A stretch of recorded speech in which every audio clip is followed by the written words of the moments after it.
Salut les chercheurs-chercheuses, alors Pâques 2026, un ciel de passage. Le 5 et le 6 avril 2026, la Lune en Scorpion, zodiaque tropical, et en Balance, zodiaque sidéral, passe sur l'étoile Antares, puis rejoint la Lune noire. En astrologie mondiale, ce type de configuration correspond souvent à des périodes charnières, où le climat collectif devient plus intense et où certaines vérités ou situations longtemps restées dans l'ombre peuvent remonter à la surface. Alors la Lune représente à grande échelle le peuple et le climat émotionnel collectif. Antares est une étoile associée aux périodes de basculement, mais aussi de transformation profonde et de fin de cycle.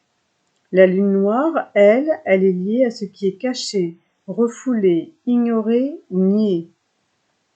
Lorsque ces trois symboles se rencontrent, cela correspond souvent à un moment où l'on ne peut plus ignorer une réalité, individuellement ou collectivement. Quelque chose demande à être vu, reconnu et transformé.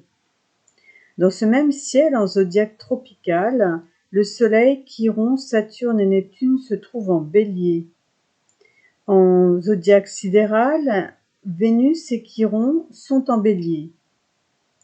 Le premier signe du zodiaque, celui du commencement, de l'action, de l'élan, de l'initiative et du renouveau.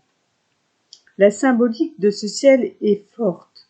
D'un côté, on a la Lune, Antares et la Lune noire qui parlent de fin, de transformation et de passage, et de l'autre, on a le Bélier qui parle de renaissance, d'un moment où l'on remet les compteurs à zéro pour initier un nouveau départ. En astrologie, ces périodes correspondent souvent à des moments de transition. On ferme une porte pour en ouvrir une autre. Certaines périodes sont parfois nécessaires pour permettre un changement de cycle. Et avec Antares, qui est une étoile exigeante, elle demande du courage, de la lucidité et la capacité de laisser derrière soi ce qui ne peut plus continuer comme avant, afin de permettre une renaissance. Eh bien, le ciel de 2026 ne parle pas seulement d'un renouveau, mais de transformation profonde.